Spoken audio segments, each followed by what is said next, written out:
नमस्कार साथियों। आज की वीडियो के माध्यम से हम लोग चर्चा करेंगे अर्थशास्त्र के तीसरे चैप्टर के बारे में। इससे पहले 2 चैप्टर आप लोगों ने देखे होंगे। बीए प्रथम वर्ष प्रथम सेमेस्टर में आपने एडमिशन लिया है और इकोनॉमिक्स आपका सब्जेक्ट है, तो आपको माइक्रो इकोनॉमिक्स यानी प्रिंसिपल्स ऑफ माइक्रो इकोनॉमिक्स के बारे में पढ़ना होता है। आइए जानने का प्रयास करते हैं कि आखिरकार तीसरे चैप्टर में हम लोग क्या पढ़ेंगे। देखिए, तीसरे चैप्टर में हम लोग पढ़ेंगे मांग के बारे में कि मांग क्या होती है, मांग की परिभाषा और मांग के निर्धारक तत्व कौन कौन से होते हैं, इसके बारे में हम जानेंगे। ठीक है, इससे पहले हम लोगों ने चैप्टर संख्या 2 को देखा, जिसमें हम लोगों ने चर्चा किया था। तो चैप्टर नंबर 2 के बारे में बहुत विस्तार से हमने बताया था। फिर चैप्टर नंबर 3 भी आएगा, आपका 4 भी आएगा, सब कुछ हम चर्चा करेंगे। तो मांग क्या होती है, मांग के बारे में चर्चा करेंगे। ठीक है, फिर उसके बाद में मांग के जो है मांग क्या होती है इसके बारे में। देखिए, 2 आपके चैप्टर हो चुके थे। देखिए, 2 क्वेश्चंस के माध्यम से 2 चैप्टर हमने क्लियर करवा दिए थे। और 2 चैप्टर कौन-कौन से थे, आइए उसको पहले एक बार रिकॉल करते हैं। ठीक है, 2 चैप्टर कौन-कौन से हमने आपको पढ़ा दिए हैं। देखिए, सबसे पहली बात तो ये कि हम लोगों ने प्रथम चैप्टर में अर्थव्यवस्था में आर्थिक समस्या के बारे में चर्चा की है, जिसको दुर्लभता कहते हैं। ठीक है, और साथ ही साथ में अवसर लागत, कीमत लागत, ये सब क्या होती है इसके बारे में आपको बताया। फिर इसके बाद में दूसरे चैप्टर में हम लोगों ने आर्थिक प्रणाली की परिभाषा, प्रकार और विशेषताएं देखी। यानी कि आर्थिक प्रणाली जैसे कि जो है आपकी क्या नाम है उसको, अर्थव्यवस्था में 3 प्रणालियां मैंने आपको बताई थी। एक होती है आपकी समाजवादी अर्थव्यवस्था, एक होती है आपकी पूंजीवादी अर्थव्यवस्था और तीसरी थी अपनी भारत वाली मिश्रित अर्थव्यवस्था। पूंजीवादी अमेरिका में और रूस में समाजवादी और अपने यहाँ पर मिश्रित अर्थव्यवस्था।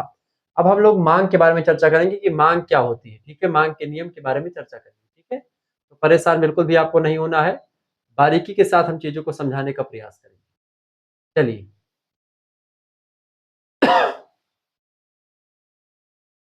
हाँ, यहीं पर हम लोग पहुंचे थे बेटा। चलिए समझने का प्रयास करते हैं। पहला क्वेश्चन, सॉरी, देखिए क्वेश्चन ऐसे पूछा जाएगा, मांग से आप क्या समझते हैं, इसको निर्धारित करने वाले कारकों का उल्लेख कीजिए।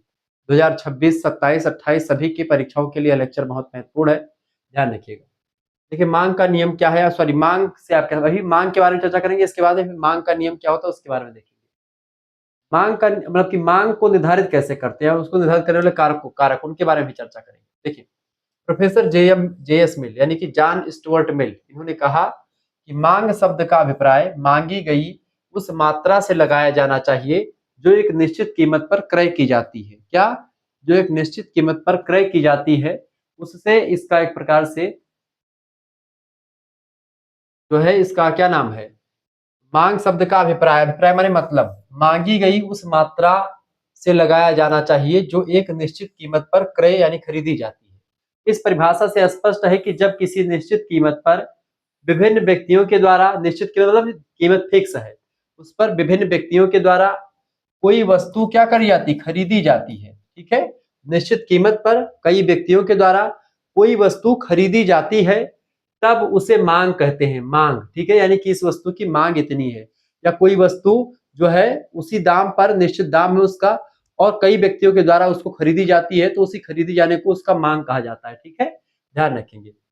मांग को व्यापक रूप से समझने के लिए हमें मांग, आवश्यकता व इच्छा में अंतर स्पष्ट करना होगा कि मांग क्या है, आवश्यकता क्या है और इच्छा क्या है। इच्छाएं हमारी प्रबल होती है, आवश्यकता जो हमको कभी कभी जरूरत होती है, आवश्यकता हमारी जो होती है वो लगातार बढ़ती जाती है, एक मिलती दूसरी आ जाती है। ठीक है, और मांग जो होती है वो, इन तीनों में अंतर होता है।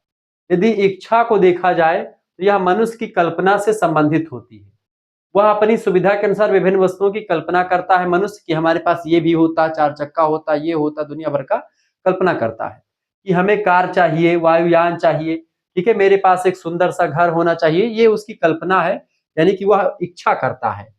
ये सब मनुष्य की क्या है, ये सब मनुष्य की कल्पनाएं हैं जो उसकी इच्छा से जुड़ी हुई होती है। ठीक है, इसमें से ऐसी इच्छाएं जो उसके दैनिक जीवन से जुड़ी होती है, यानी डेली की डेली उनकी जीवन से जुड़ी हुई इच्छाएं जो होती हैं, जैसे खाने के लिए खाद्य सामग्री, ये उसकी आवश्यकता हो सकती है। यानी कि खाद्य सामग्री, भाई हमको खाने के लिए कुछ मिल जाए या उसके लिए कुछ मिल जाए, तो उसकी खाद्य सामग्री को क्या बोलेंगे, डेली की डेली उसी की एक प्रकार से आवश्यकता है, यानी खाद्य सामग्री उसकी आवश्यकता है, उसको खाना ही पड़ेगा खाना। ठीक है, अब जो वो सोच रहा है, वो सोच रहा है कि भाई हमको काजू बादाम डेली मिले, तो वो नहीं मिल पाएगा, लेकिन हाँ उसको खाना डेली मिलेगा।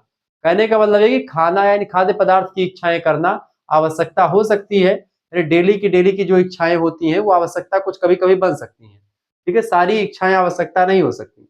यदि व्यक्ति इस खाद्य सामग्री को खरीदने में सक्षम है तो दी हुई कीमत पर उस व्यक्ति के लिए यह खाद्य सामग्री की मांग हो जाएगी। यानी कि अगर वो उसको खरीद सकता है खाद्य सामग्री को, तो उसकी कीमत को अगर वो देगा तो उसकी कीमत जो देगा उसी को मांग कहा जाता है कि भाई उस वस्तु की मांग ये है या फिर उस वस्तु की कीमत इतनी है।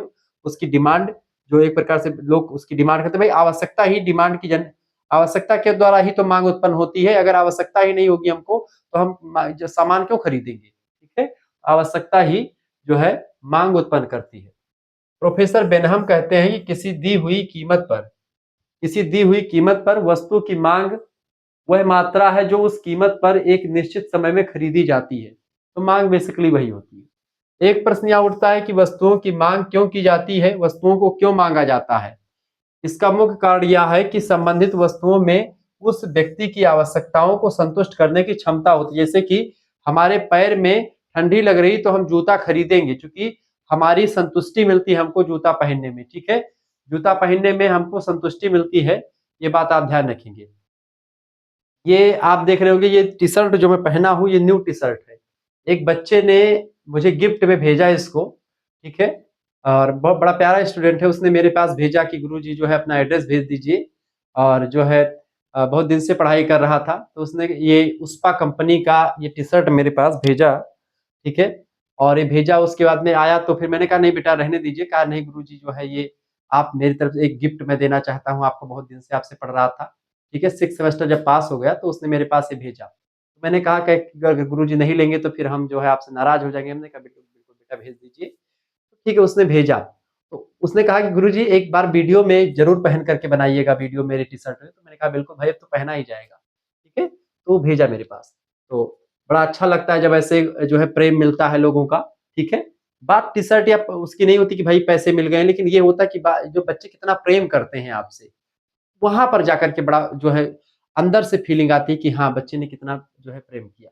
ठीक है, तो क्षमता होती है। वस्तु की उपयोगिता अर्थात संतुष्ट करने की क्षमता जितनी अधिक होगी उस वस्तु की मांग उतनी ज्यादा होगी। जैसे कि रोटी की मांग व्यक्ति इसलिए करता है क्योंकि इसके उपयोग से उसकी भूख शांत हो जाती है। यानी रोटी लोग क्यों खाते हैं, उसकी भूख शांत होती है। यानी मांग क्यों उत्पन्न होती है, मांग इसलिए उत्पन्न होती है क्योंकि मांग जो होती है वो उत्पन्न इसलिए होती है क्योंकि हमको आवश्यकता होती है, उससे हमारी इच्छाओं की संतुष्टि होती है। कोई व्यक्ति कोई सामान इसलिए खरीदता है क्योंकि उसको आवश्यकता है।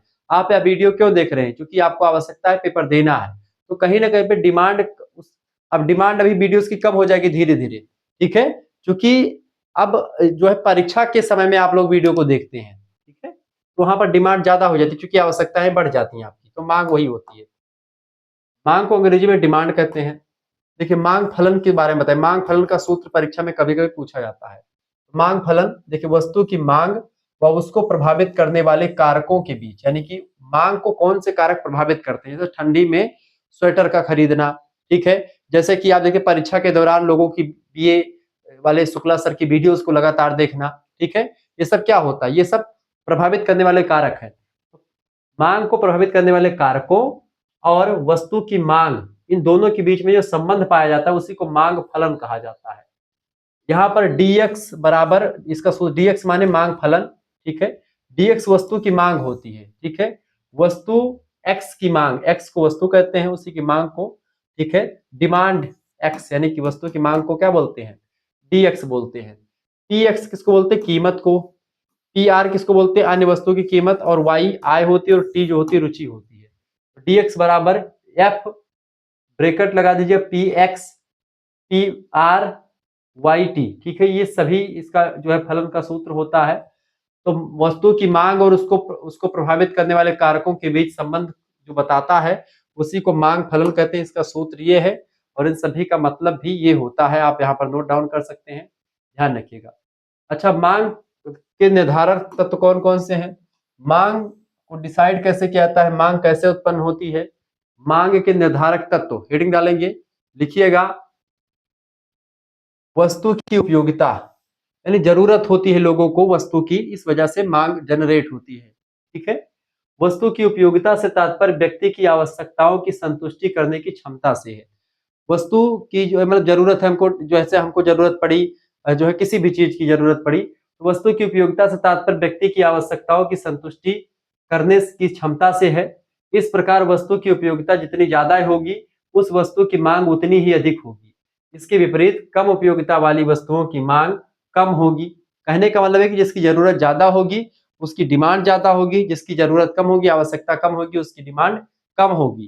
तात्पर्य यह है कि वस्तु की उपयोगिता जो होती है वो प्रभावित करती है मांग को। वस्तु की उपयोगिता जितनी ज्यादा होगी, मांग उतनी ज्यादा होगी, उपयोगिता कम होगी, मांग भी कम हो जाएगी।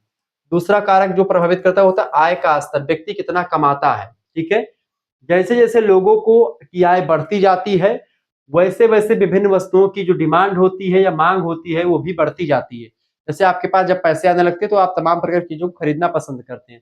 पैसे नहीं तो आप खरीदेंगे, ज्यादा चीजें नहीं खरीदेंगे। यदि आय का स्तर कम होगा तो विभिन्न वस्तुओं की मांग कम हो जाएगी। आय का स्तर यानी ज्यादा कमाओगे तो ज्यादा चीजें खरीदोगे, और कम कमाओगे तो कम चीजें खरीदोगे। ठीक है, अधिकतर पैसा आपके पास होगा, आय अधिक होगी तो मांग भी ज्यादा होगी आपकी, और आय कम होगी तो मांग भी कम हो जाएगी। तीसरी बात, धन का वितरण। ठीक है, ये भी प्रभावित करता है मांग को। समाज में धन का वितरण किस प्रकार है, यानी समाज में अगर बहुत ज्यादा पैसा है तो मांग ज्यादा होगा, समाज में कम पैसा है तो मांग कम होगा। इसका भी प्रभाव वस्तुओं की मांग पर पड़ता है, धन के वितरण का। यदि धन का वितरण विभिन्न आय वर्ग में समान है, यानी विभिन्न आय वर्ग में समान आय सभी के लोगों की है, ठीक है, तब वस्तुओं की मांग अधिक होगी। यदि आय का वितरण असमान है तब वस्तुओं की मांग कम होगी। अगर सबके पास पैसा तो वस्तु की मांग ज्यादा होगी, पैसा कम है लोगों के पास या किसी किसी के पास केवल पैसा, तो वस्तुओं की डिमांड जो है ऑलरेडी कम हो जाएगी। चौथी बात, वस्तु की कीमत क्या है, इस पर भी डिपेंड करता है। वस्तु अगर बहुत महंगी होगी तो उसका जो है मांग कम हो जाएगी। वस्तु बहुत सस्ती होगी तो उसकी मांग बढ़ जाएगी। जैसे कि आप देखते हैं टमाटर, टमाटर आप देखते हैं कभी कभी 50 रुपए किलो चला जाता है, कभी कभी जो है आपका 2 रुपए किलो, कभी कभी 1.5 रुपए किलो आ जाता है। जब 2 रुपए किलो, 5 रुपए किलो, 10 रुपए किलो होता है तो टमाटर लोग जो है खूब खाते हैं, या टमाटर एक प्रकार से लोग खाते हैं। लेकिन आप देखते हैं जब वही टमाटर ज्यादा हो जाता है, टमाटर का रेट बढ़ जाता है, तो वही टमाटर जो है जहाँ एक टमाटर का सब्जी का तड़का लगता था वहीं पर अब आधे टमाटर का तड़का लगने लगता है। यही सब चीजें, यानी कि जब चीजें महंगी हो जाती है, उसका कीमत बढ़ जाता है वस्तुओं का, तो मांग जो होती है अपने आप में कम हो जाती है। वस्तुओं की कीमत घट जाती है तो मांग भी एक प्रकार मतलब मांग बढ़ जाती है। वस्तुओं की कीमत घटने से मांग बढ़ जाती है, वस्तुओं की कीमत बढ़ने से मांग जो है कम हो जाती है। देखिए वस्तु की कीमत क्या है, इसका भी वस्तु की मांग पर प्रभाव पड़ता है। यदि वस्तु की कीमत अधिक है तब वस्तु की मांग कम हो जाएगी, यानी महंगी हो जाएगी वस्तु, तो लोग उसको कम खरीदेंगे, मांग कम हो जाएगी। और यदि वस्तु का कीमत कम हो जाएगा तो वस्तु की मांग भी अधिक हो जाएगी, यानी कि लोग उसको ज्यादा खरीदेंगे। ठीक है, जैसे कि जब छूट वगैरह आती है तो लोग खरीदते हैं चीजों को। आगे देखिएगा, पांचवा है रुचि व फैशन का प्रभाव, यानी इंटरेस्ट आपका कैसा है। ठीक है, और फैशन क्या चल रहा है। फैशन के रूप में कहते हैं फैशन में लोग तबाह हैं। आप देखते हैं शादी ब्याह के दौरान तमाम कपड़े जो होते हैं 5-5 6-6 हजार रुपए के मिलते हैं एक एक कपड़े। ठीक है, लेकिन जब वही फैशन खत्म हो जाता है, कहते हैं भाई ये ट्रेंडिंग खत्म हो गया, ये फैशन पुराना हो गया, अब दूसरा कोई फैशन आने दो। तो वो चीजें एक प्रकार से फैशन के तो दौर में भी चीजें महंगी हो जाती हैं। ठीक है, और आपकी अगर रुचि है, कोई चीज आपको बहुत पसंद आ गया तो वो भी चीजें महंगी आपको मिलेंगी। यदि कोई वस्तु फैशन में आ गई है तब कीमत बढ़ने पर भी उसकी मांग अधिक हो जाती है। ठीक है, यानी कोई चीज का फैशन बहुत ज्यादा है और कीमत भले ही उसकी बहुत ज्यादा हो, लेकिन तब भी जब फैशन है, चूंकि तो फैशन में दुनिया तबाह है, फैशन में खरीद लेगी, यानी कि मांग तब भी ज्यादा होगी। छठी बात है मौसम का प्रभाव। जैसे ठंडी के महीने में आप देखते हैं लोग स्वेटर खरीदते हैं, ठंडी कपड़े खरीदते हैं। ठंडी के कपड़ों की मांग ठंडी के महीने में होती है। गर्मी यानी टी शर्ट वगैरह का खरीदे जाते हैं, गर्मी के महीने में खरीदे जाते हैं। क्लियर, ध्यान रखिएगा। तो किसी विशेष समय पर कुछ विशेष वस्तुओं की मांग अधिक होती है, जैसे कि बरसात के मौसम में छाते की मांग जो होती बढ़ जाती है, सर्दी के मौसम में ऊनी कपड़ों की मांग बढ़ जाती है। ठीक है, तो ये सब चीजें। इसके अलावा आगे देखेंगे, सातवां, भविष्य की आशंका। देखिए यदि व्यक्ति को लगता है कि भविष्य में इस वस्तु की कीमत बढ़ जाएगी तो व्यक्ति उस वस्तु की मांग अधिक कर देता है, यानी कि उसको पता है। जैसे कोरोना काल में आप देखते हैं लोगों ने एक प्रकार चीजों को खरीद खरीद करके बहुत सारे सामान को रख लिया था, क्योंकि उनको पता था भविष्य में और लॉकडाउन लगेगा तो वो चीजें महंगी हो जाएंगी, तो ऐसे में पहले से उसको खरीद करके रख लेते थे। खास करके जो ये गुटखा सिगरेट वाले हैं, ये लोगों ने बहुत पैसा कमाया इसी में। 1 रुपए का जो 2 गुटखा आता था, 1 रुपए का एक मिलता था, उस गुटखे का दाम 10 रुपए हो गया था। हमारे गांव में ही मैंने देखा ऐसे चल रहा था सिस्टम। ठीक है, कि भाई जो पैकेट जो है आता था 60 रुपए का, वो पैकेट 150 रुपए का मिलने लगता था। ठीक है, कमला पसंद से लेकर के जो ये सब लोग खाते नहीं, राजश्री और दुनिया भर का टीम-टाम, ये सब 10-10 20-20 रुपए का बिक रहे थे उस दौरान, कोरोना काल में। तो ये चीजें क्यों हुई? क्योंकि उसको लोगों ने डंप कर लिया, रख लिया, भाई अब इसको बेचेंगे महंगा दाम पर। उसका रेट ऑटोमेटिक जो है वो जो है कभी-कभी बढ़ भी जाता है, कभी-कभी घट, जैसे कि आप देखते हैं मार्केट में चीजें कम है, डिमांड किसी वस्तु की बहुत ज्यादा है तो सप्लाई कम है, तो ऐसे में मांग भी बढ़ जाए, मतलब मांग बढ़ी है तो ऐसे में क्या हो जाएगा, उसका रेट भी बढ़ जाएगा। तो कई सारी चीजें, तो भविष्य की आशंका, यदि व्यक्ति को लगता है कि भविष्य में कोई वस्तु जो होती है उसका रेट बढ़ जाएगा, तो पहले से उस वस्तु को खरीद करके रखना चाहेगा वो व्यक्ति, ठीक है, तो ऐसे में वहां पर भी डिमांड यानी मांग बढ़ जाती है। इसके अलावा अन्य प्रभाव भी पड़ता है मांग पर, जैसे जनसंख्या परिवर्तन, प्राकृतिक आपदा कोई आ जाए, कोई समारोह हो, कोई बीमारी हो जाए, इन सभी का प्रभाव विभिन्न वस्तुओं पर की मांग पर पड़ता है। बीमारी में, समारोह में, प्राकृतिक आपदा में, जनसंख्या परिवर्तन में तमाम प्रकार की वस्तुओं का रेट घटता बढ़ता रहता है, मतलब कि और इसके अलावा उसकी मांग पर उसका प्रभाव पड़ता रहता है, यानी कि क्या कभी ज्यादा डिमांड होती है, कभी कम डिमांड होती है। ये सब चीजें हो गई आपकी। अब जो है ये आपकी तीसरा चैप्टर आपका लगभग में यहीं पर समाप्त हो जाएगा। चौथा चैप्टर जो होगा उसमें हम मांग के प्रकार का उल्लेख देखेंगे, मांग के प्रकार के बारे में चर्चा करेंगे, ठीक है। तो आप सभी लोग हमारे साथ जुड़े रहे, मिलते हैं फिर नेक्स्ट वीडियो में, तब तक के लिए जय हिंद जय भारत। आप सभी का बहुत बहुत धन्यवाद हमारे साथ जुड़ने के लिए। तो मांग का जो ये वाला वीडियो था आपका आपका क्लियर हुआ। तो मांग किसे कहते हैं, मांग को प्रभावित करने वाले जो कारक हैं उनके बारे में हमने देखा। अब मांग के कितने प्रकार होते हैं उसको हम नेक्स्ट वीडियो में चर्चा करेंगे, ठीक है। धन्यवाद।